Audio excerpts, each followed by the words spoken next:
Good afternoon. Good afternoon. I would like to call to order the October 11th, 27, November, No, it's the November 15th, 2017 meeting of the, no, it's November 15th meeting. You got the wrong book. Hold on a second. hang tight, please. And I'm afraid I don't have any humorous anecdotes to offer while we're waiting, but so we'll start again in a sec.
All right, back in action. Definitely deserves being docked and paid. Good Anyway, afternoon. I have to take the roll call for the November 15th meeting. Ms. Alvarez is not here. Mr. Peterson. Here. Mr. Miller. Here. And Chairman Irvine. Here. We have a quorum of 3 members present. Okay. Our first order of business would be the approval of the committee minutes, but we do not have a quorum to approve the That's correct. minutes. We don't have it because she's not here and you weren't here in July, so we have to defer the Defer that, July- for the- till July next. to the planning minutes need to be deferred. The July 2017. That was the last time we met. All right. Very deferred. We will be deferred. Okay. Our next order of business is the review of an ordinance authorizing an amendment to an agreement with Mars Wrigley Confectionery U.S. LLC for bus route 132 Goose Island Express. Carol Moore. Good afternoon. I'm Carol Morey, Chief Planning Officer.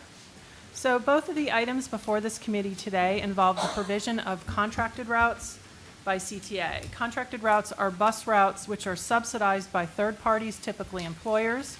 These third parties agree to pay for the full operating cost of the route, less any fares collected on the route. So the first item is an amendment to the existing agreement with Mars Wrigley Confectionery U.S. LLC.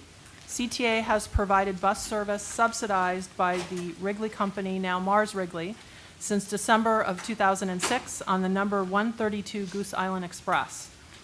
The route operates Monday through Friday during the AM and PM rush periods from downtown to the Wrigley Global Innovation Center on Goose Island. In January of 2013, CTA and Wrigley entered into a 5-year agreement which will expire on December 31st, 2017. Mars Wrigley has requested a 1-year extension to the agreement. So per the amendment, Mars Wrigley will subsidize the cost for operation of the service minus any fares collected, and cost for operation of the service will be $108 and 67 cents per service hour, which is the amount we calculated with finance that the service costs CTA to provide. I'd be happy to take any questions. I have one question. How does this interact with the fare box recovery ratio? So this is, these routes are fully subsidized, so we actually recover all of our costs associated with the route. So essentially, it's So if- 100% recovery. So if it comes from them, it's considered fare box revenue? If it comes from Mars Wrigley? Yes. Okay, thank you. Any other questions on this? Okay. If there are no further questions, may I have leave to place this item on the omnibus for approval? So moved. Thank you. Our next order of business is the review of an ordinance authorizing an agreement with the United Parcel Service Incorporated for bus route number 169, 69th UPS Express. Carol? So again, this second item is an agreement with United Parcel Service, UPS, to provide service on the number 169, 69th/UPS Express. So this bus runs during shift changes at UPS. It operates from the 69th Street Red Line Station to UPS located in Hodgkins, Illinois. In December of 2012, CTA and UPS entered into a 5-year agreement, which was effective in March of 2013. And we've agreed to a new 5-year agreement effective January 1st of 2018. So this agreement will take effect on January 1st if passed by the board. UPS will subsidize the entire cost for operation of the service because it allows its employees to ride free of charge.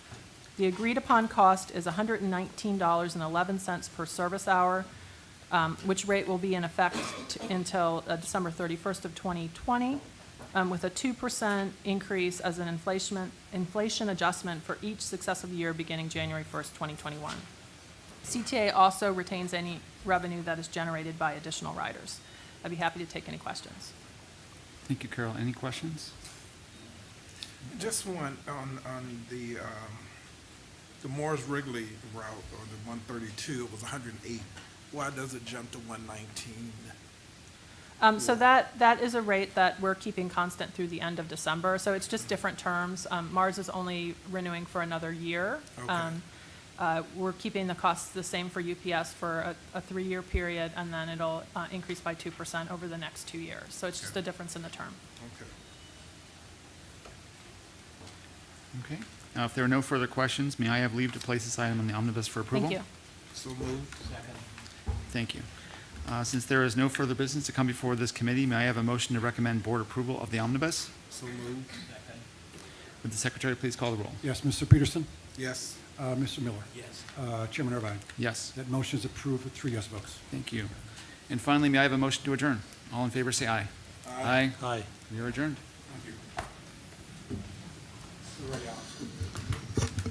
Good afternoon. Good afternoon. Good afternoon. I would like to call to order the November 15, 2017 meeting of the Committee on Finance, Audit and Budget. Will the secretary call the roll, please? Yes, Reverend Miller? Mr. Irvine? Here. Mr. Robinson? I'm sorry, Mr. Peterson? Here. Was it, I guys have, did I just get Pastor back from Robinson Portugal? is here with us in spirit, I'm sure. You know, maybe I've hit that retirement age, and I just didn't know it yet. Actually, I have hit it. Anyway, Mr. Youngblood Here. and Chairman Silva. Here. We have 5 members of the committee present for a quorum. Our first order of business is the approval of the committee minutes of the October 11th, 2017. The minutes were previously distributed. May I have a motion to approve? So moved. Second. Will the secretary call the roll? Yes. Reverend Miller? Yes. Mr. Irvine? Yes. Mr. Peterson? Yes. Mr. Youngblood? Yes. Chairman Silva? Yes. That motion is approved with 5 yes votes. Our next order of business is the review of the finance report. Jeremy? Good afternoon. Good afternoon. Good afternoon. Afternoon. I'm Jeremy Fine, your Chief Financial Officer, and I'll walk through the September results. As outlined for the revenues for the month, we saw fare and pass totals down slightly. Again, this is a trend that we've seen starting to abate to some degree from what we saw earlier in the year. But again, we do see those down slightly, approximately a little less than $1 million. Reduced fare subsidy again continues to come in lower than expected due to state cuts on that line. Non-fare box revenues continue to outperform based on, continued benefits that we see from expanding the advertising on the buses, trains, as well as the platforms. So overall, total revenues are down slightly to budget by about $1.3 million for the month of September. We continue to crack down on free rides, so you see those down 200,000 less than what we saw in September of 2016.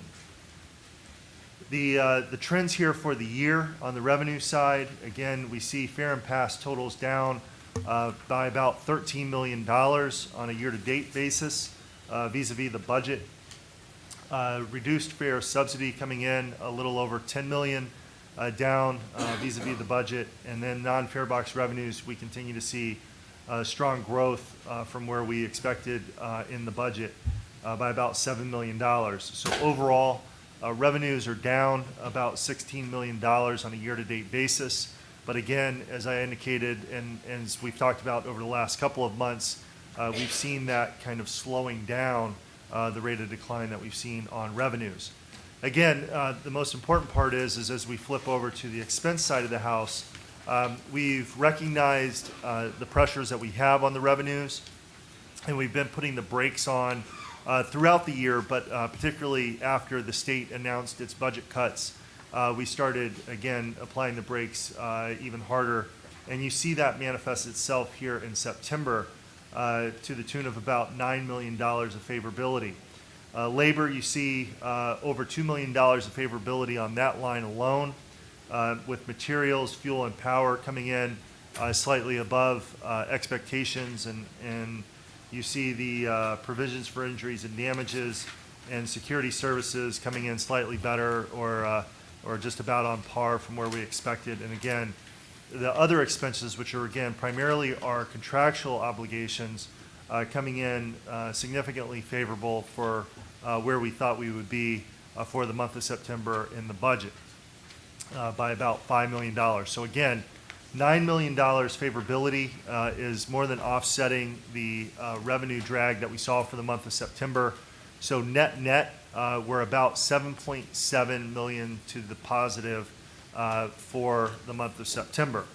On a year-to-date basis, we see very similar trends across each of the expense categories. We see positive favorability on labor, material, fuel, and power, injuries and damages, as well as security services. And again, that other expense line providing the bulk of the favorability by about $18.5 million.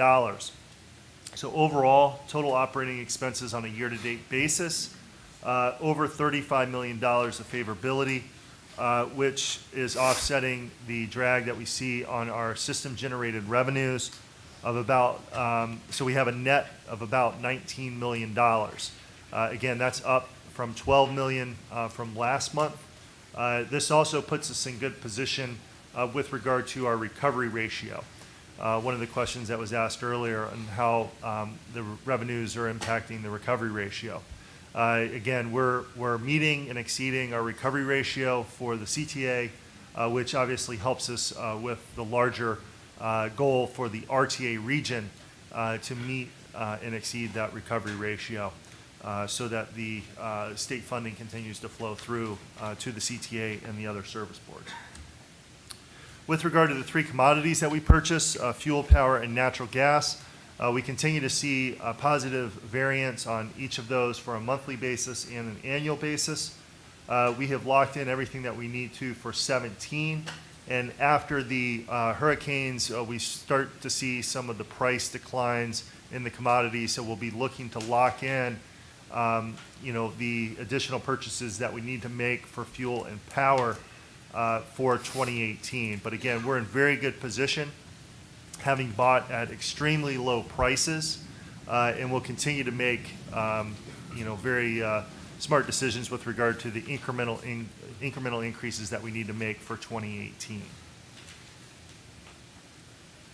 That concludes the FAB report for the month of September. there any questions? Can you talk a little bit about ridership?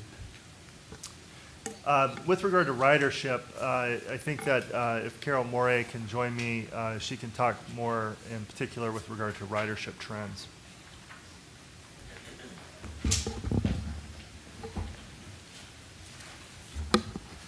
So for the month of September on a year-to-date basis, we see bus ridership down about 3.9% overall for the year, rail down about 3%, 2.9%, and system down about 3.4%.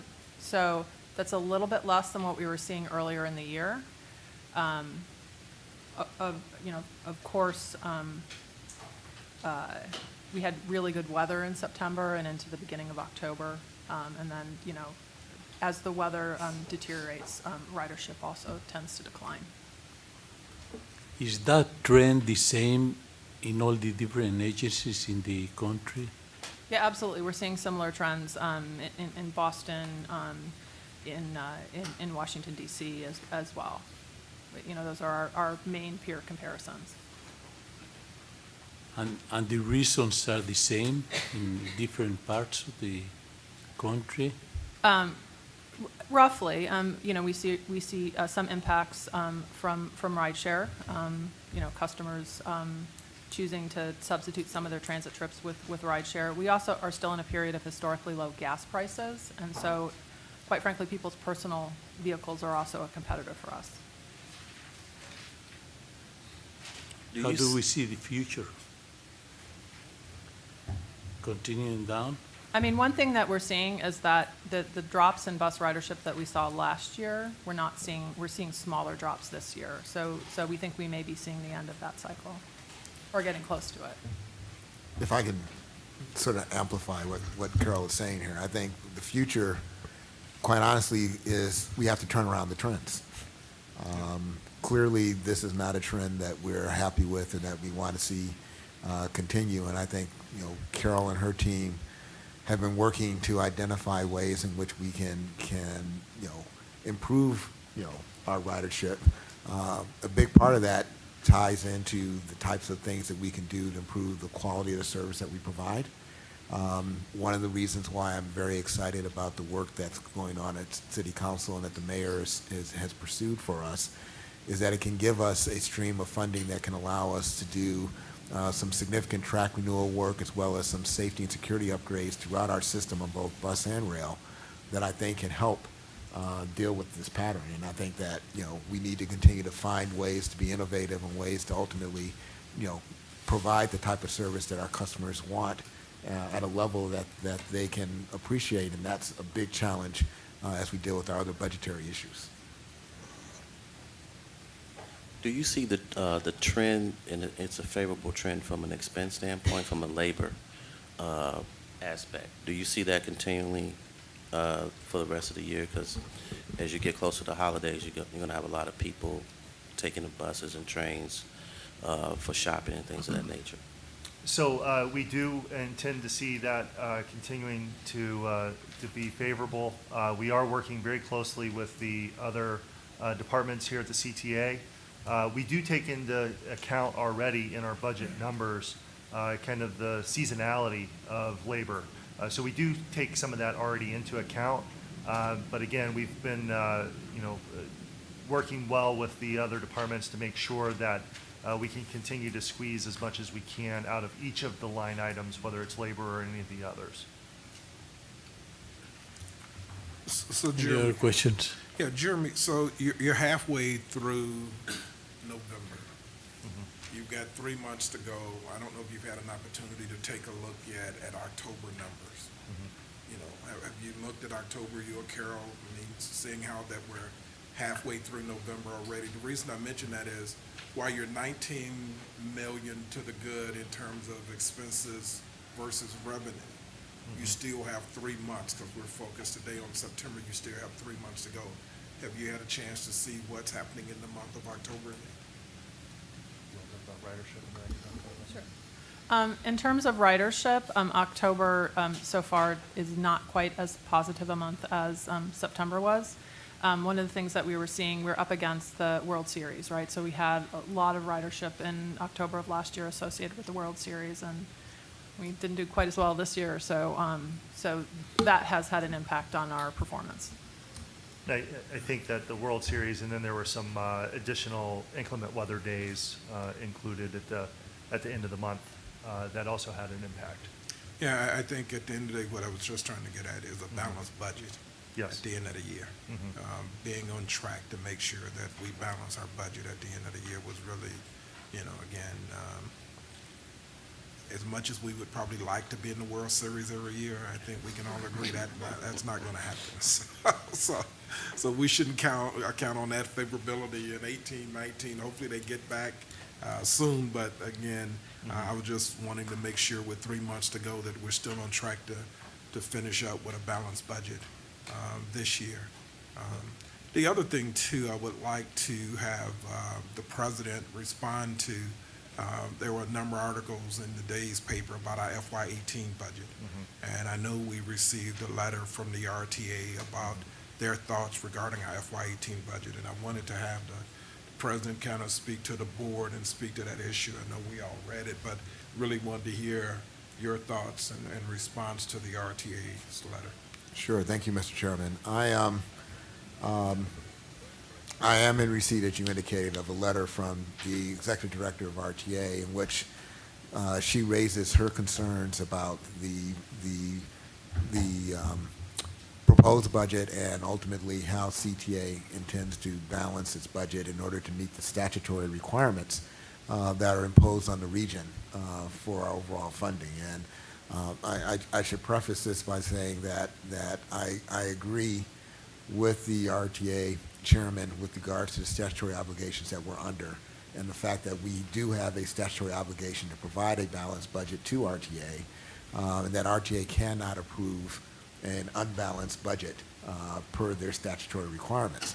I think the question is, how do we balance that budget? And there have been a number of conversations that have been occurring around the 2018 budget for next year, and I think that there are a couple of things that I would like to just reiterate as I work with staff to finalize the budget that we will be proposing and submitting to the board and to the public in the next week or so. One is that I am committed, as the mayor has indicated he expects, to not have any service cuts as part of the budget. What that means in light of the cut in subsidy that we faced from the state this past year that's placed a $33 million deficit in our budget, that I have to find other ways to fill that deficit. What I also have committed to, and I firmly and strongly believe in, is that before I look at any other options with regards to how I fill that budget gap, I need to look internally to CTA. That means looking at cost efficiencies, cost cutting, revenue opportunities, and really leave no stone unturned, no couch unturned, to find every penny that I can to ultimately ensure that whatever I have to do at the end of the day, it is not without CTA having made the internal assessment of what we can afford and what we can't afford in order to meet our service obligations to our customers. Having said that, I still need to figure out the total parameters of what that number is going to look like and where does that leave me. Staff is still in the process of doing that. We obviously anticipate completing that work in the very near future. I'm going to be looking forward to presenting my proposed budget to the board and to the public once we complete that process. But as I indicated, our focus will be on cost savings. Our focus will be on continuing to do the things that you've seen us do in this year's budget that has allowed us to maintain a balanced budget in spite of the ridership and revenue challenges that we have faced. I like to believe that over my tenure as president, we've been very good stewards of the public dollars in terms of working effectively to manage our limited resources in a way that allows us to maximize the service we can provide to our customers while doing it in an efficient manner. And I continue that philosophy as I work on our new budget going forward. So with that, I would say that RTA's letter is certainly one that I've taken notice of. There are many things in that letter that I agree with. The question of whether or not the solution is a fare increase is one that has not been decided yet.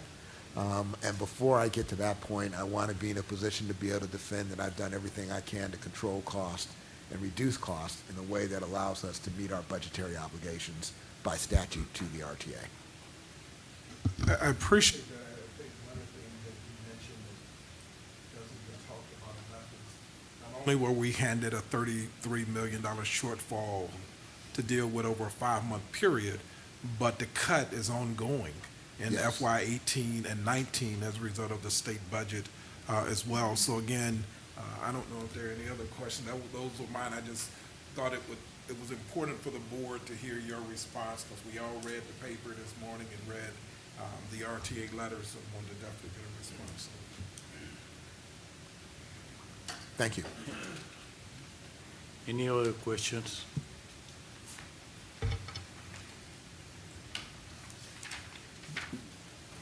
Do you feel comfortable, okay, that through control cost, okay, you can manage the budget? I don't know the answer to that yet. You know, it is a daunting challenge. $33 million is not an insignificant amount of money in our budget, in our operating budget. And I'm working diligently with Jeremy and his team to figure out how I can do that, but I don't have the answer yet. What I can commit to is that I'm going to do everything I can to make sure that our customers don't have to dig into their pockets to pay for services that we have the ability to address through internal means. And that's ultimately what I'll present in my proposed budget. Thank Well, you. the other thing too, I think is important that, you know, we continue, as you mentioned early on in your statement, and the mayor mentioned, that is no service cuts. I mean, people depend on us to get back and forth. So I think that mandate is also a number one priority as well. I agree, especially in an environment where, you know, just our regular costs continue to go up. I mean, I think one of the reasons why I tout the work that Jeremy's done with our fuel and power costs is that that's a significant portion of our budget. And the fact that we've been able to basically manage that and to save millions of dollars over the years by locking in low costs and getting the benefit of that has really helped us for the past 2 years that I've been president to really get as far as we've gotten without having to address this kind of an issue. But, you know, having said that, you know, I understand the importance of the services that we provide to our customers and the importance of that service continuing. And the last thing that I would ever have wanted to do was to cut service in an environment that we're in right now. Jeremy, just for clarification, it's a $33 million hit this year as a result of the state budget agreement that was reached. How much is that for us in FY 18, the ongoing cuts? So the cut for 18 is 2% of sales tax, which is approximately $10 million. Then the PTF portion is about $21 million. So, you know, that's it's backloaded because you get about 3 quarters of the year. And then there's the reduced fare reimbursement that's cut in half from $28 million to $14 million. Jeremy, could you maybe just review our fare box recovery ratio requirement and talk about how that has been impacted over the last 5 years or so of like when we've had ridership losses? Mm-hmm. So the recovery ratio on a region-wide basis, we have to meet a 50% recovery ratio. So that's both, that's the combination of CTA, Metra, and PACE. And because we're kind of the workhorse, so to speak, of the region, you know, our recovery ratio is higher than that. Our recovery ratio for this year is 54.75%. So it's indicative of us to be able to hit that ratio number so that the larger region can achieve the over 50% recovery ratio. So again, to unlock the state revenues that are tied to that requirement.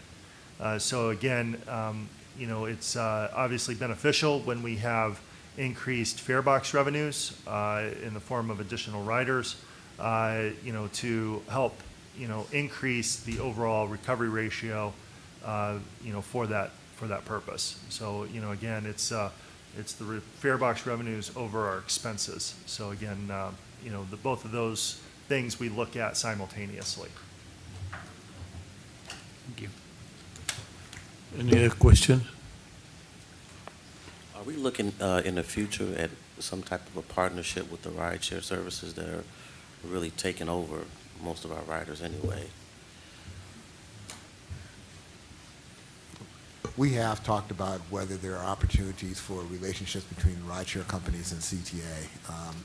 It's a complicated conversation because of a number of union rules that we have in our collective bargaining agreement about privatizing and things of that nature. So having said that, though, I think it's safe to say, and CTA certainly acknowledges the fact that there is a component of the type of services rideshare provides that CTA cannot provide and would never be in a position to provide.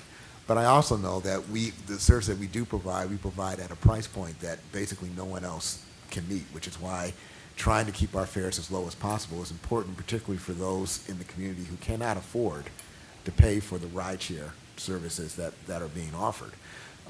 And certainly as we have bigger efficiency conversations, we'll try to find ways in which we can leverage the transportation option of rideshare in terms of what we do, while recognizing our ongoing obligation, as the chairman pointed out, providing a level of service to the entire city to meet the city's overall needs, which we take on as a public policy obligation of an agency like CTA.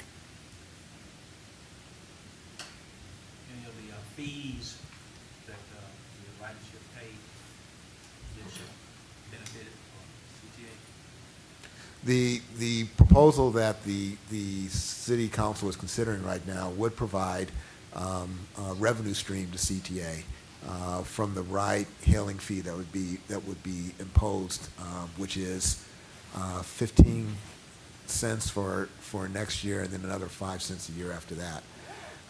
And we have proposed a series of capital projects that we could use that funding for, that would basically go to improving track and rail infrastructure, as well as upgrading and improvement to a number of rail stations, and the addition of security cameras and other security features at both bus turnarounds and rail stations throughout the city.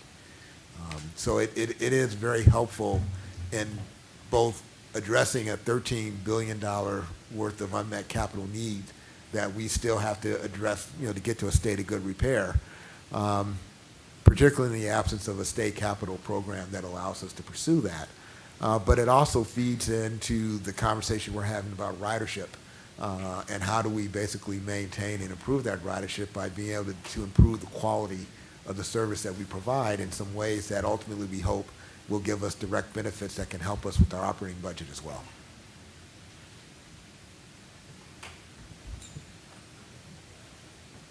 Any other questions?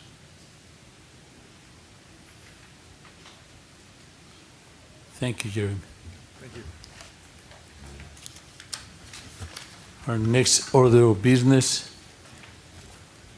is an ordinance authorizing an intergovernmental agreement with the City of Chicago and the Chicago Park District to acquire easements on and over property located in Challenger Park at Seminary Avenue between Montrose Avenue and Irving Park Road, Chicago, Illinois, for the Red and Purple Modernization Project. Carol. Carol Morey, Chief Planning Officer. The staff has identified a need for permanent air rights and a utility pole easement on land owned by the City of Chicago in Challenger Park at Seminary Avenue between Irving Park Road and Montrose Avenue. This is for the Red and Purple Modernization Phase 1 project. The easements are for signal equipment and for a utility pole for CCTV security cameras.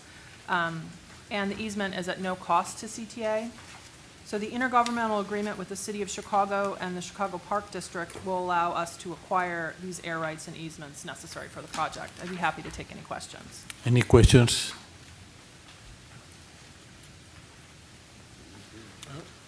No questions. If there are no further questions, may I Thank you. have leave to place this item in the omnibus for approval? So moved. Thank you, Carol. Our next order of business is the review of an ordinance authorizing an addendum to an intergovernmental agreement with Community College District 508 for the development and facilitation of a customer service training program. Tom? Good afternoon, Geisha Esther, Director of Training and Professional Development.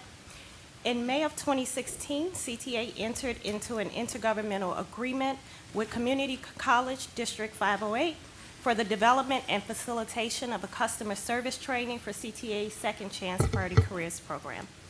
Today's request is for an addendum to the IGA to add one additional training session to the program schedule. The additional session is needed to accommodate overall scheduling changes to the training program. The addendum will align with CTA's overall adjusted schedule for the Priority Careers Program. To date, we've trained 208 participants in the customer service portion of the training, and this addendum will allow us to train an additional 40 participants. I'm available to take any questions you have at this time. Any questions? No question, just Geisha at some point would love for you to come back, probably a year in. I'd like to get a report on the 246 that go through the program, Absolutely. just to see how they're doing. Okay, absolutely. Thank you. Any other questions? If there are no further questions, may I have leave to place this item on the omnibus for approval? So moved. Thank you. Our final order of business today is the review of 10 purchase and sales award recommendations. Helen McCormick, Good afternoon. welcome. Good Good afternoon. afternoon. Let's start with contract number A1. Any questions? I don't have a question, just a comment. Just want to thank you for increasing the amount of elevator maintenance that we're going to have and making sure we have 24/7 coverage. And I know it's going to cost a lot of money, but it's definitely worth it. And I appreciate the commitment to accessibility from CTA. I was very happy to see this contract. Thank you, Ellen. Next, contract numbers B1 through B5. Any questions?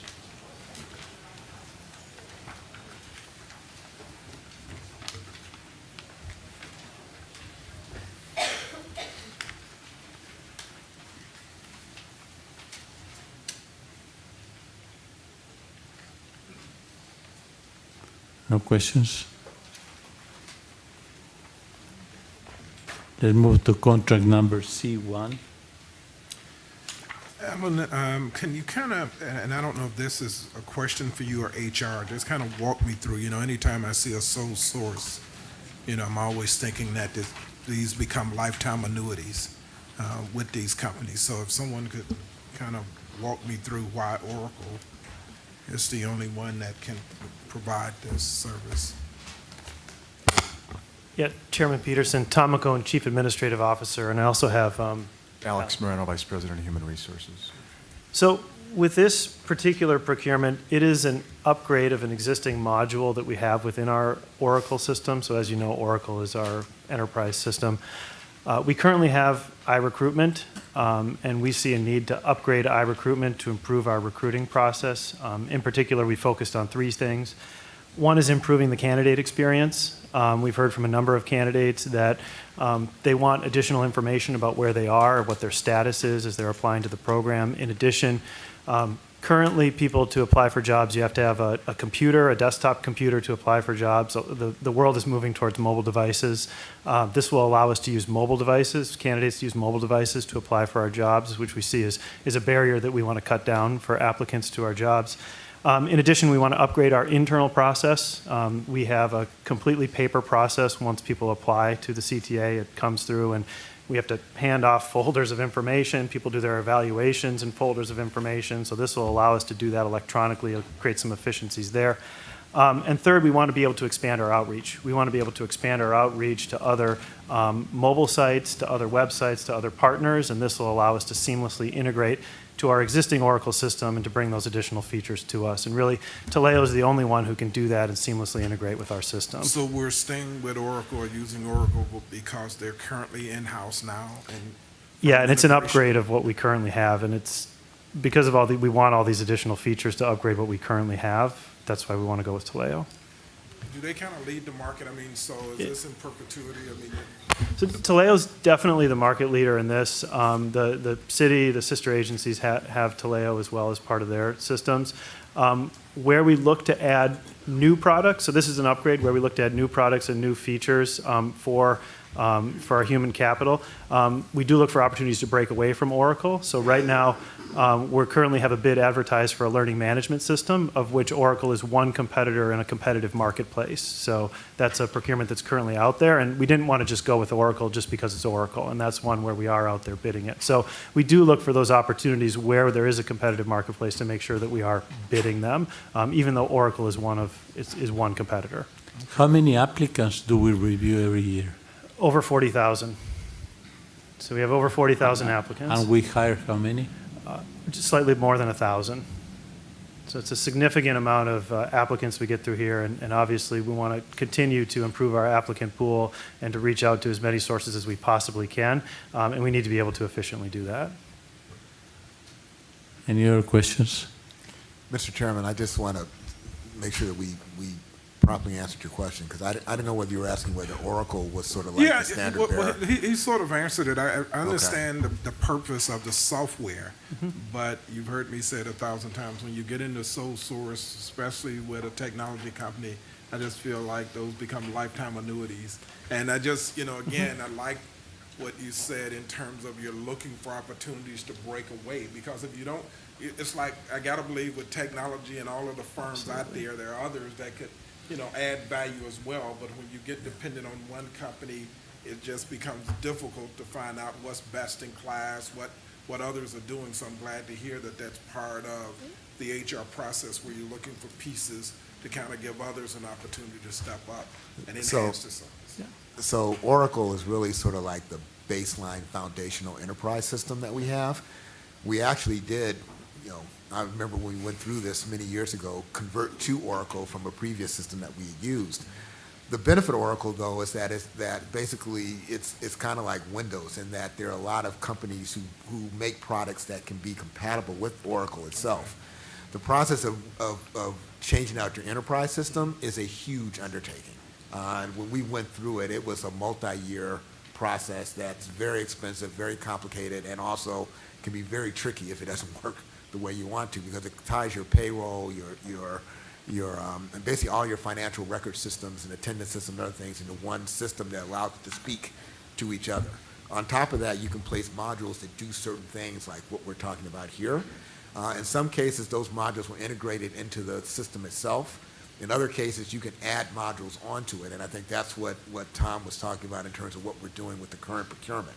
So while the Oracle system itself is something that we're kind of wedded to, the way the system operates, like I said, not unlike Windows operates on your computer, you can buy other things to attach to it to allow us to accomplish the goals that we're trying to accomplish as an organization. Okay, got it. Even though it's a sole source, there's still the MBE requirement. So it's still reviewed for those opportunities, and this one. Right, so this one doesn't have a DBE goal, and after reviewing it, there are no subcontracting opportunities. However, even though it's a sole source, we still review it for subcontracting opportunities.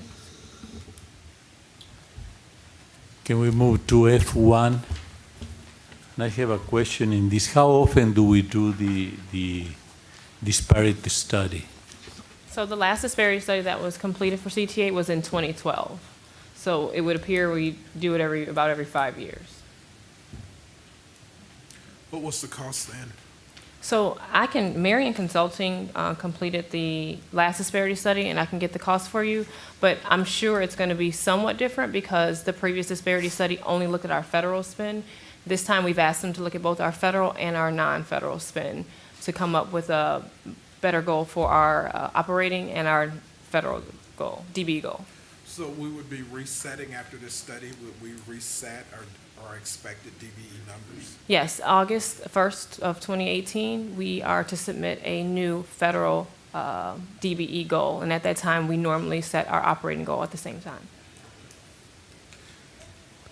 Mr. Chairman, the other benefit of this disparity study, particularly as it looks at both federal and non-federal spending, is that it also gives us the legal foundation. I'll speak on behalf of my general counsel here. If I want to do some innovative things with projects that have no federal money in it, I needed to have this in place to justify whatever I want to do. So we have conversations about whether we want a standalone program for MBE or WBE or something like that. This gives me the foundation to have that conversation. So it opens up the door for us to be even more creative in terms of other contracting opportunities that we want to pursue with non-federal money. Anything that opens the door for more smaller companies, I'm all for, so, okay. Let's move to G1.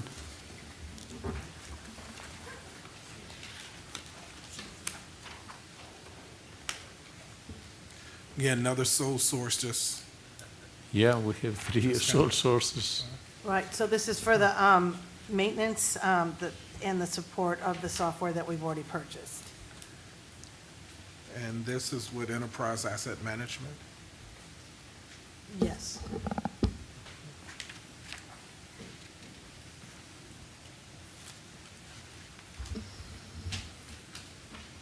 Good afternoon.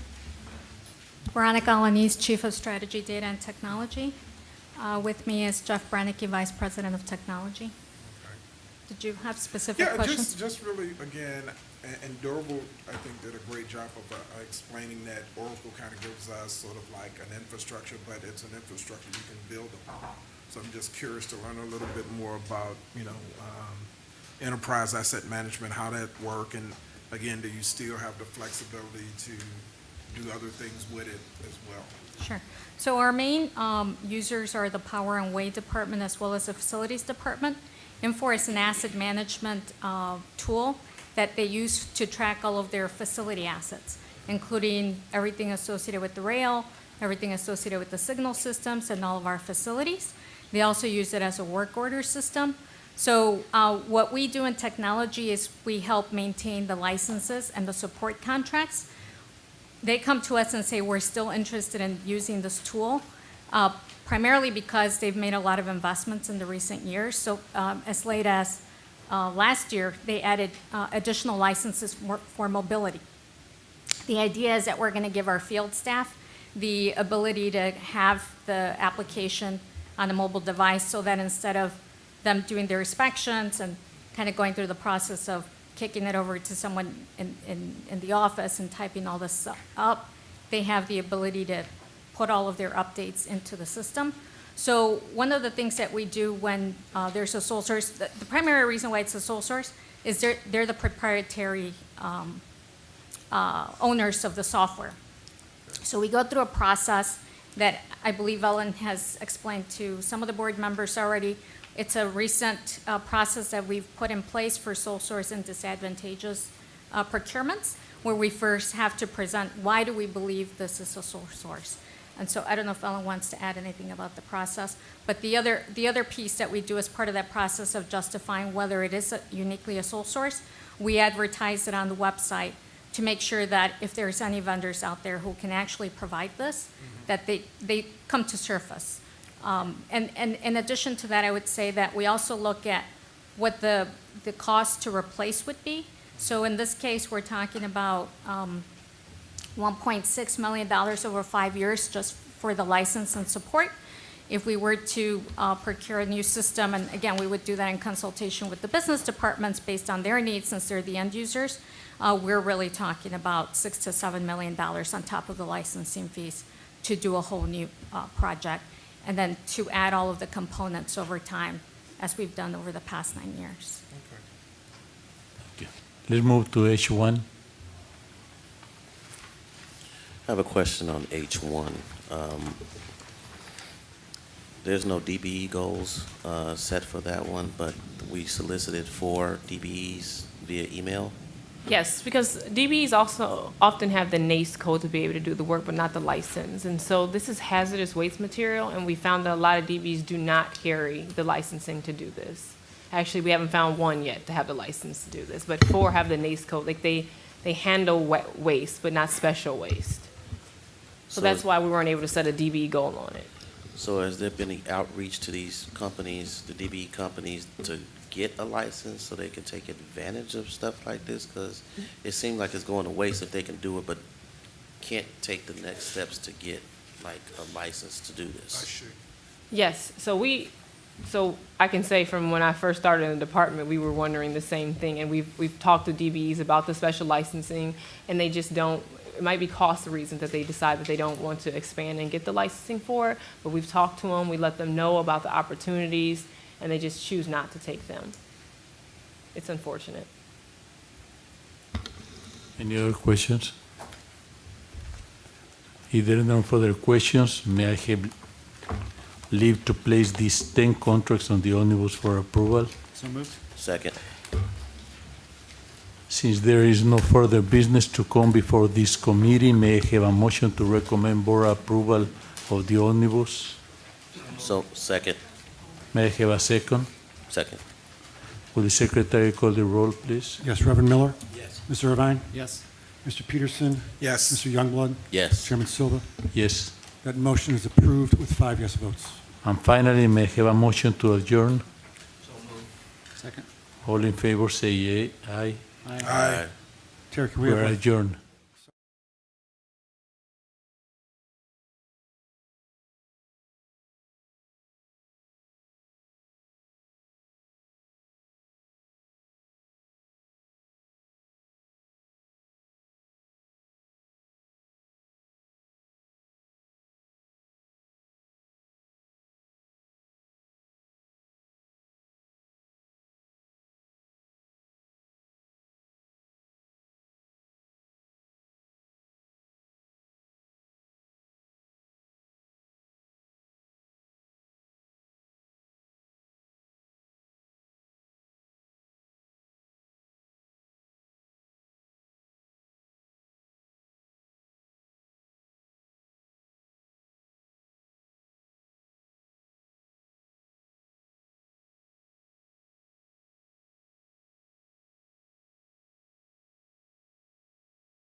Good afternoon.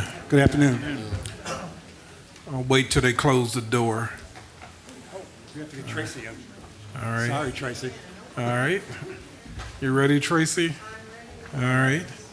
I'd like to call order the regular scheduled meeting of Chicago Transit Board for November 15th, 2017. Would the secretary call the roll? Yes, Ms. Alvarez is absent today. Reverend Miller? Here. Mr. Irvine? Here. Mr. Youngblood? Here. Mr. Silva? Yes. Chairman Peterson? Here. We have a quorum of the board with 5 members present. Thanks, Greg. The first order of business today is public comment. Greg? Yes, sir. We have 5 public comment speakers today, and I'll call out their names. Forgive me if I don't pronounce these correctly. And if, when I call out your name, if you would please step to the front because you'll be speaking from up in there. And just a reminder to please limit each of your comments to 3 minutes. Thank you. The first person is Mr. Yadel Sonoy. Mr. Sonoy, please step up. And the second speaker is Mr. Lindsey Graves. Here. Mr. Graves, please step up. And then the third speaker is Mr. Joao Yu, and I believe that you have an interpreter as well, correct?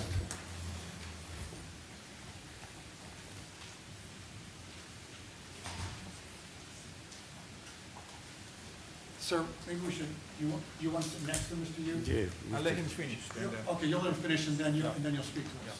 All right. We're going to start then with Mr. Sonoy. Sir, please address the board. Hello, how you doing? Good afternoon. Good afternoon. I'm Yadel Sonoy. I'm from Eugenia Burns Center, Hope Center.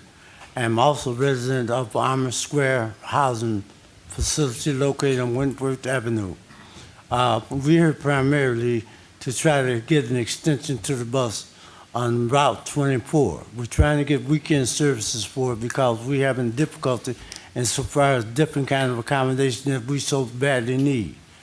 We are not asking this as a vain kind of suggestion, but one of necessity. We go to stores, we have doctor's appointments, and there are a number of things that we do that's going to take place on the weekends as well as during the week. We would like very, very much if we are considered insofar as the extension of the weekend 24 bus running for Saturday and Sunday for our capacity. I thank you very much, and hopefully you'll think about it, please. Thank you. Thank you, sir.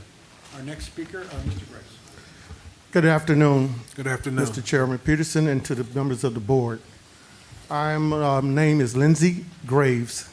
I reside at 6401 South Yale, Vivian Carter Senior Citizens Apartments. I'm also a member, vice president, representative of Inglewood for the Coalition of the Obama Presidential Center, COPSI. I have been out here for a few years, all the way from Armour Square, also running an election for the South Side for senior concerns.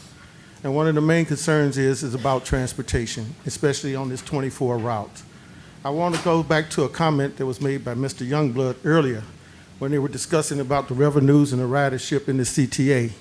He said something that struck me, to which was such a tragedy here, to why I'm here today. And that is that he said that people are going to be going out shopping and doing more, going in more areas, utilizing the service. However, that service is not provided for the residents along the 24 lines on the south side.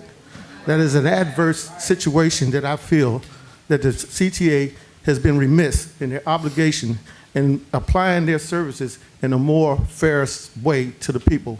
I've had the benefit to live in Lincoln Park. Therefore, I'm certainly aware of the services there and the disparity to which we are now experiencing here on the south side. I would ask you to please reconsider your concerns about what's going on. And I just want to speak on a couple of factual things. You have Chinatown, you have the White Sox Park, you have also Walmart. These are tremendous engines of tax monies and revenues. And add on the revenues and the tax money of the residents along this route played a significant part in the $94 million they paid to build this fabulous building to which you reside. I ask you once again, as a person that is here just as an individual citizen, but if you look behind me, half of this room represents Chicago. And what is Chicago? Chicago is multi-ethnical. And we have Chinese, we have Latinos, we have people of all colors here. And our voice has been falling on deaf ears for 20 years. And when you talk about what's really going on here, questions are raised. On 22nd Street, when the Ickeys was there, the projects were there, the people of color there, the CTA chose to shut down the Green Line. But once the gentrification process was completed, all of a sudden you found the revenues to build a new station, okay? So I ask of you, I know my time is limited, and there's a lot that I would like to say. I would say this, the money, the disparity of service is a very critical part, and I would say in closing, please consider this indisputable fact. These people are not only taxpayers, but they're also voters, okay? And I would say to you, and my plea to you, because there's a legal question here in my research. Your zip code should not dictate to the level of service that you have provided by the CTA. And I close in that statement. Thank you. Thank you, Mr. Graves. Our next speaker.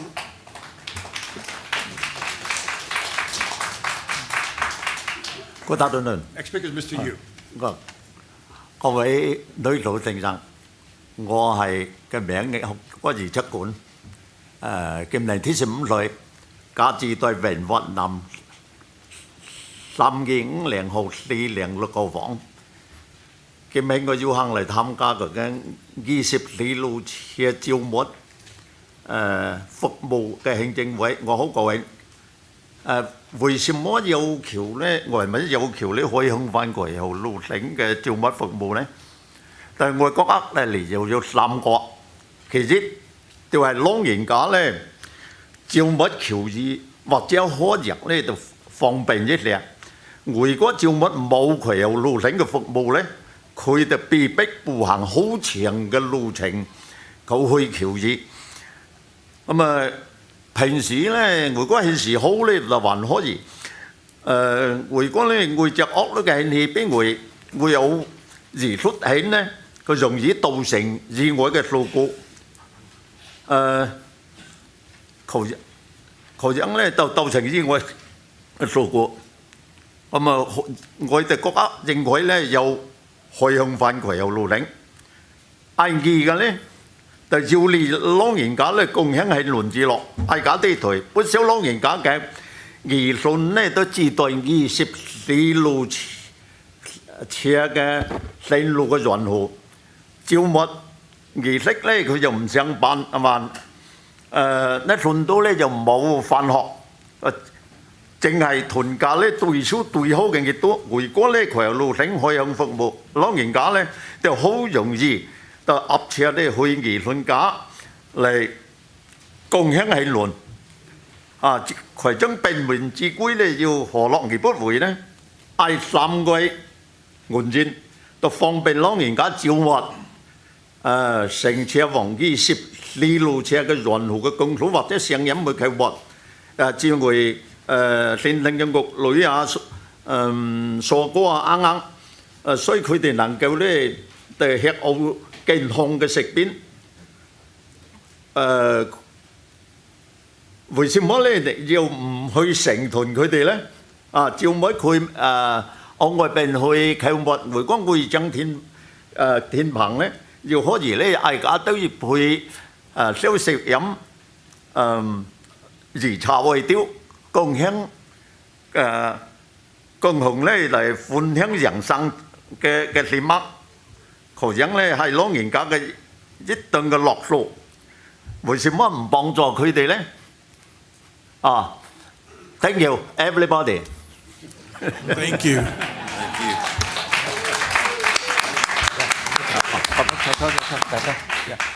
I'm translating for the gentleman. My name is Yu Cha Kwan. I live in Wentworth Street, 3215, number 406. Today, I'm honored to be able to speak here and also advocate for the number 24 weekend service, and I'm very happy to be able to do that. Why we are asking for the 24th bus weekend service? I think there are 3 definite reasons. Number one, for the older senior citizens during the weekend, they might have to go for medical appointment, also for medications, and that would provide a kind of convenience. And because during the weekend there's no such service, sometimes they're being forced to walk a long distance. If the weather to go to Chinatown to see the doctor or take a medication, if it's the fine weather is okay, but what about when the rainy weather and snowy weather, we'll be prone to accidents. Number 2, for the bus service will be convenient for the senior citizen to enjoy their family quality time. As you know, many older people the children and grandchildren live along the route of the 24 bus, and during the weekend they don't have to work or don't have to go to school. This is the time for quality family time. And if we have that kind of bus service, the senior citizen will be able to enjoy that kind of family gathering. And this is such a convenience for the people. Why not do it? The number 3 reason is for the senior to be able to travel along the 24 route to patronize the business along the route, like grocery shopping for meat, for vegetable, so that they can really enjoy quality, healthy food. And also that will be something that can advance, their health for the senior years. Why not do this for them? And during the weekend, when they were shopping, they can also meet with the friends and relatives and be able to enjoy the snack and also meals over Chinatown. And that would be good for the mental health. And for the senior citizen, this is really one very important, happy occasion. Why not helping them to do this? Thank you. Thank you. Thank you, Mr. Chan. I would now ask Mr. Sonoy and Mr. Graves if you could please sit down. And our next 2 speakers will be Ms. Harris, if you would like to step right up, ma'am. And also Ms. Fan. We'll start with Ms. Harris.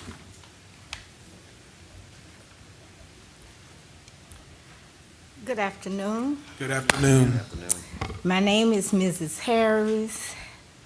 I'm a member of the Ladrina Barn Hope Center, and I'm the president of the LAC in Wentworth Garden.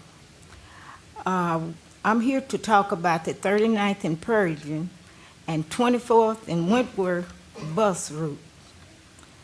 When CTA ended the pilot program for the 39th and Pershing bus in 2016, there was more than 10 routes with the lower ridership.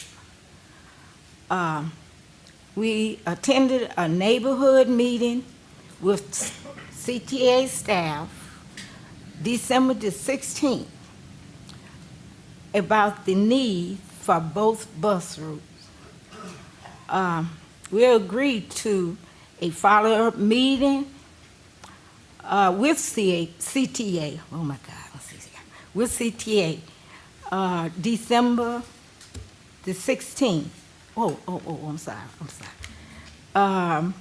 But they ignored us, our requests to schedule this meeting, and we did not have it. And you said that was December 16th of 20? December the 16th. Mm-hmm.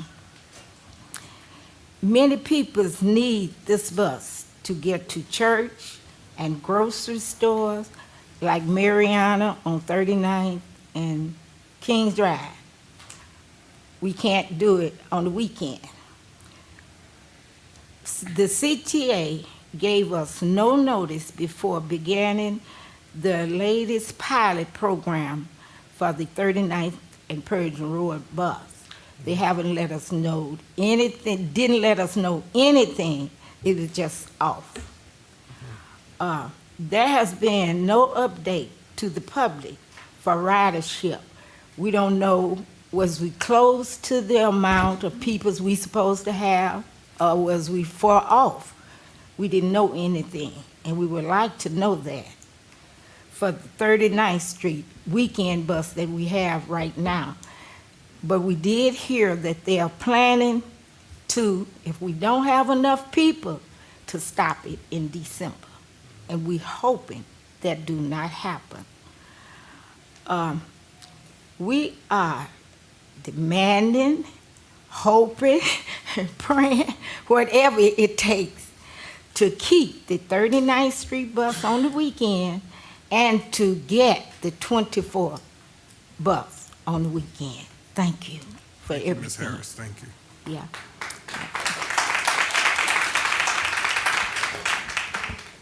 Good afternoon. My name is Tung Fan, and I work for the Coalition for a Better Chinese American Community, a local advocacy group for Chinatown. First, thank you for the 31st Street Bus Pilot Program, but the route still only runs every 30 minutes on a route that does not include Mercy nor the museum campus as intended. And it does not run on the weekend nor morning rush as it only runs 10 a.m. to 7 p.m. There are 500 seniors living at the Armour Square Apartments who are serviced by the number 31 and number 24, but neither of these routes run on the weekends. A number of these seniors showed up at the board meeting last month and were shuffled into the overflow room and did not have the opportunity to testify. So they are here again. Many of these seniors do not speak English, with their first language being Chinese. These seniors came to us with concerns about the Wentworth bus and their limitations for weekend activity. You may wonder why Asian seniors prefer buses over the trains. In their home country like Hong Kong, Shanghai, or Taipei, there are more public transit options and they are extremely reliable. A lot of seniors here are not comfortable on the Red Line. Imagine checking the train from the Sox 35th station to get to downtown to go shopping. Someone like me would hop on the Red Line to Lake. Someone like these seniors would hop on the train and watch it nervously go underground to downtown. You have to pay attention to where you are. Despite that, you cannot read English, so you may not be able to get off at the right stop. If you do not get off at the right stop, how do you get out? Even if you want to ask someone these questions, the attendants around do not speak your language. This is a true concern for many of the seniors here, and they should not be denied the opportunity to live their life to the fullest. Please consider running the buses for number 31 and number 24 on the weekends as they go in different directions and allow seniors to do anything from visiting landmarks, shopping, groceries, pharmacies, and most importantly, to Sunday dim sum. Thank you. Thank you very much. Say if I could, Carol, one, I just think it's important to have your staff and you give the community an update. So Carol is going to schedule a meeting with the community leaders or whoever wants to be in the meeting just to give you an update, because we should give you feedback on how things are going. But I will say this, I would be remiss as board chair if I didn't say to you that we're struggling just to maintain what we've got. The budget numbers, you see them. I don't have to tell you, you see the TV, you read the newspapers. We're struggling to keep what we've got. I understand your concern. We will absolutely take those into consideration, but the one thing that we do owe you is feedback and being willing to meet with you. And we will do that and continue to stay in touch with you. Hopefully things will improve over time, but I appreciate all of you taking your time to come down and share with us your concerns as seniors. I know Armour Square well. At one point, I was the CEO of Chicago Housing Authority, so I know that community and the Hope Center. I've heard a lot about it. So again, I hear your concerns, and I appreciate you taking the time to come down. And if you don't know Carol, she was up talking earlier, but and where's Gerald Nichols as well? Gerald Nichols in the back. They will set up a time to meet with you to give you updates. And again, if you're not getting meetings scheduled, you're not getting updates, please let us know. All right, appreciate it. Thank you. All right, thank you. Thank you. And that concludes public comment, but I would ask Debbie and everybody, if you would just, before you leave, I know most of you may want to leave, but if you just wait a few minutes, we're going to be going into executive session within about 4 or 5 minutes. So it would just be easier if we're going to take a break here, and then if you wish to leave then, or if you wish to stay, you can stay. But if you do want to leave, that would be the better time to do it. This one, is just going to just make a suggestion to the last comment? It's up to you, Chairman. Sure. Yes, sir. I just wanted to say, and understanding the constraints of your budget. However, the services that are provided to the north side and the statistics that were presented here in this meeting clearly establish that there's a trend for ride sharing on the increase in these areas. Why not utilize one of the bus services there, take away and make a more parity here on the south side? Because Route 24 is at the desperation point for these people, as the people from the Chinese community, from the people of color on the south side. We want to have our families. But I would agree with that. But if you've been following us, we just cut the route on 11 on the north side. And the reason for it, so again, I don't want to get in back and forth. I understand. I hear the need. The board will absolutely take it into consideration, but I don't want it for you to say, we just cut a route on the 11th, and they packed out the room as well, and the seniors, the same services, they need it. We are sympathetic to that. We will work, and we would hope you would work with us to get resources to provide extended services on the 24th, extended services on the 31st, extended services on the 39th. I know what a Mariano is. I know what it means that my mom is 80. I know the need to go to the doctor and all of that. And like I said, we will work with the community. And until we get those resources, we owe it to the community to communicate with them. We owe it to the community to provide feedback to them as to how this process is moving. So we're going to continue to stay in touch with the community, with you, and hopefully, like I said, over time things will improve where when people do come and community residents and our riders do come, we can be able to address their needs. But again, I would be remiss as board chair if I didn't tell you that right now we're fighting to maintain what we've got. We're cutting services. We have meetings every day where individuals come in and they want us to extend the services, and we would love to have more people on our buses and on our trains, and we will hopefully get there one day to be able to provide the service that everybody wants us to provide. Well, So sir, thank you're absolutely right on all points. I just closed in that, just be mindful that you're talking about possibly tens of millions of dollars, if not hundreds of millions of dollars of commerce right there along the 24 line, Yeah, which is that a area major is growing. contributor to Yeah. the financial No, revenues that area is for growing. TTNC. Absolutely. So please consider Yeah. that. Thank you. All right, and appreciate you coming down. Thank you. And we'll be going to executive session shortly. That concludes the public comment section, Chairman. All right, thank you. Appreciate you coming down. The next order of business today is the approval of the board minutes of October the 11th, 2017, regular board meeting. The minutes were previously distributed. Any comments? Hearing no comments, I now entertain a motion to approve the minutes of the regular board meeting of October the 11th. Second. Second, Reverend Miller. Yes. Mr. Irvine. Yes. Mr. Silva. Yes. Mr. Youngblood. Yes. Chairman Peterson. Yes. That motion is approved with 5 yes votes. It is my understanding that there will be executive session this afternoon, Karen?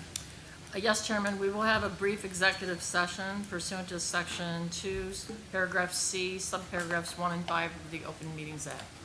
Thank you, Karen. May I now have a motion to recess into executive session for reasons so stated by council? So moved. Second, Reverend Miller. Yes. Mr. Irvine. Yes. Mr. Silva. Yes. Mr. Youngblood. Yes. Chairman Peterson. Yes. The motion is approved with 5 yes votes, and we're recessed.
it next time. I'm going to mention it, though, if your ride's here. All right, take care, darling. Would everybody please be seated and silence your cell phones? And we're going to close the doors. You ready, Tracy? All right. And you- All right. I'd now like to entertain a motion to return to open session. Second. Reverend Miller? Yes. Ms. Irvine? Yes. Mr. Silva? Yes. Mr. Youngblood? Yes. Chairman Peterson? Yes. The motion is approved with five yes votes, so we're back in open session. Thanks, Greg. I'd now like to address the first executive agenda item, board item number 4A. Karen? Thank you, Chairman.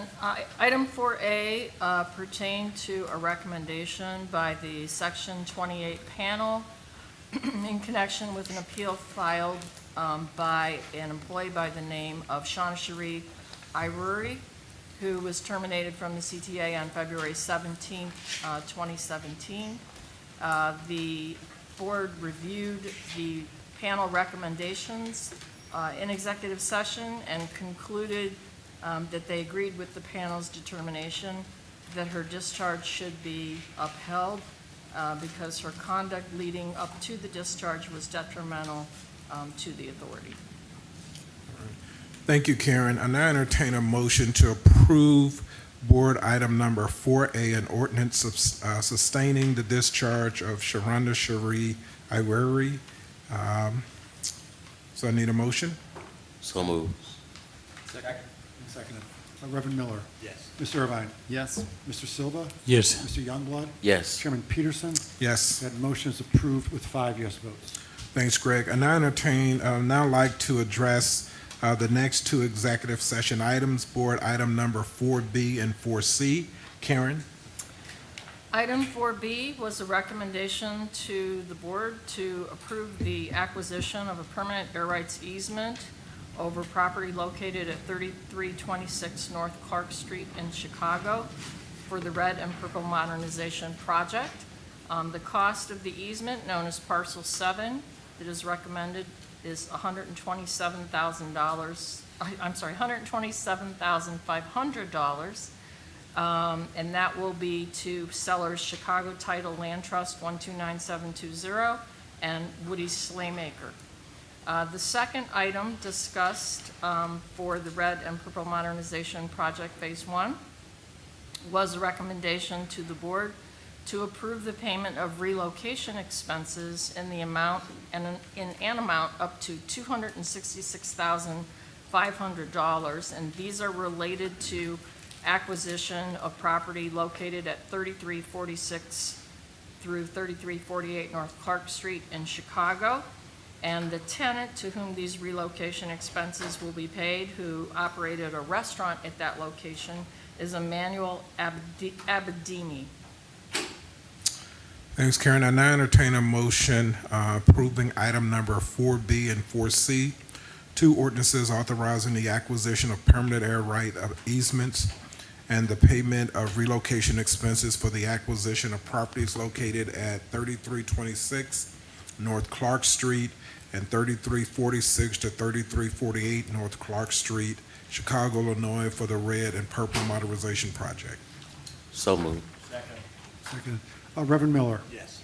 Mr. Irvine? Yes. Oh, I'm sorry. We need to make a small change on that. I'm sorry that I didn't notice this before. So there's the 3346 to 3348 is not an acquisition. That's for payment of relocation expenses. Okay. The acquisition, I think, is already occurred. All right, so Okay. noted. All right, so noted, and that was moved, and so that's moved and seconded by Mr. Irvine. All right. Yes. Yes, by Reverend Miller. Mr. Irvine? Yes. Yes. Mr. Silva? Yes. Mr. Youngblood? Yes. Chairman Peterson? Yes. That motion is approved with 5 yes votes on those two ordinances. Thanks, Greg. The next order of business is agenda item number 5A, a resolution setting the time of the December 2017 CTA Board regular meeting at 2:30. May I have a motion? Second. Second. Reverend Miller? Yes. Mr. Irvine? Yes. Mr. Silva? Yes. Mr. Youngblood? Yes. Chairman Peterson? Yes. That resolution is approved with 5 yes votes. Thanks, Greg. The next order of business is a report from the Committee on Strategic Planning and Service Delivery. Director Irvine. Thank you, Chairman. The committee met earlier this afternoon. The committee deferred the meeting minutes from the July meeting minutes. The committee also reviewed the following ordinances. An ordinance authorizing an amendment to an agreement with Mars Wrigley Confectionery U.S. LLC for Bus Route 132, Goose Island Express, and an ordinance authorizing an agreement with the United Parcel Service Incorporated for Bus Route number 16969 UPS Express. The committee approved each of these items, placed them on the omnibus, and recommended board approval of the omnibus. That Thanks, concludes my Director. report, Chairman Peterson. Thank you. Thanks, Director Irvine. The next order of business is a report from the Committee of Finance, Audit, and Budget. Director Silva. The Committee on Finance, Audit, and Budget met earlier this afternoon. The committee approved the October 2017 committee minutes. The committee also reviewed the finance report. The committee also reviewed each of the following ordinances. An ordinance authorizing an intergovernmental agreement with the City of Chicago and the Chicago Park District to acquire easements on and over property located in Challenger Park at Seminary Avenue between Montrose Avenue and Irving Park Road, Chicago, Illinois, for the Red and Purple Modernization Project, and an ordinance authorizing an addendum to an intergovernmental agreement with Community College District 508 for the development and facilitation of a customer service training program. The committee also approved all 10 purchase and sales award recommendations that were on the committee agenda. The committee placed all of these ordinances and contracts on the omnibus and recommended board approval of the omnibus. That concludes my report, Chairman. Thank you, Director Silva. May I now have a motion to approve the omnibus as stated by Director Irvine and Silva? So moved. Second. Reverend Miller? Yes. Mr. Irvine? Yes. Mr. Silva? Yes. Mr. Youngblood? Yes. Chairman Peterson? Yes. That motion is approved with 5 yes votes. Thanks, Greg. The next order of business is a construction report. Chris.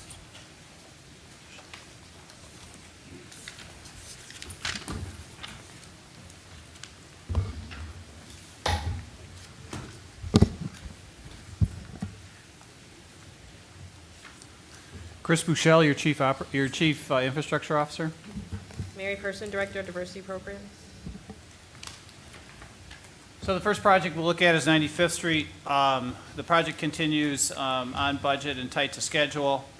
Work is continuing on the south terminal, on the 95th Street Bridge, as well as on the north terminal foundations and the track infrastructure around the station.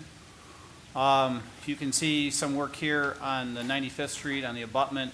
This area is currently closed, set to reopen at the end of the week. And we're doing work on the bridge and on the abutment of the bridge. And we'll switch over to the west side after this is complete.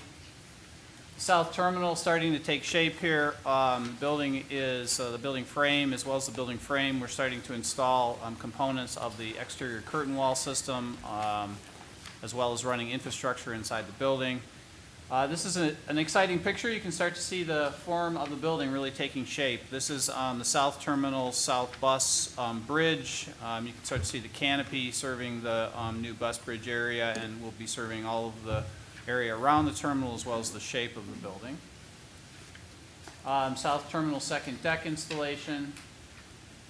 Wilson Transfer Station is coming along on schedule and on budget. As you know, the main station house is open, the auxiliary is open, both platforms and all tracks are being used at this point. Work continues on both the Gerber building, the historic Gerber building, as well as on the Sunnyside Sunnyside auxiliary exit. We anticipate both of those, the Sunnyside being done shortly, the Gerber being done in the first quarter next year.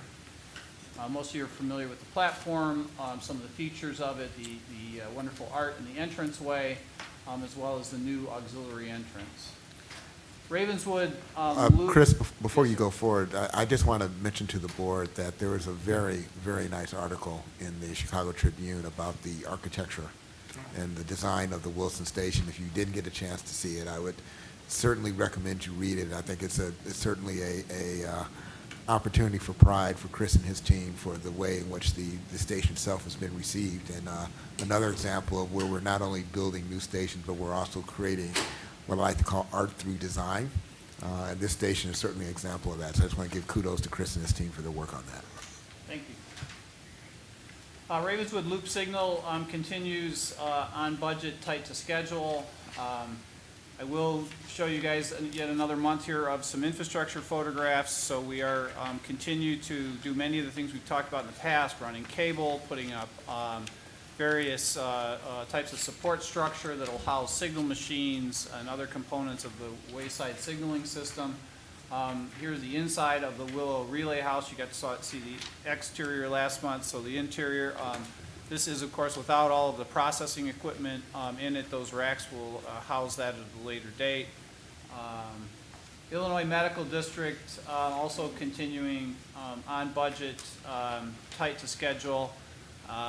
We are currently doing work at Paulina as well as Ogden. Damon, of course, is open. Ogden will be our accessible station house in this project. We'll be installing an elevator. Let me correct myself.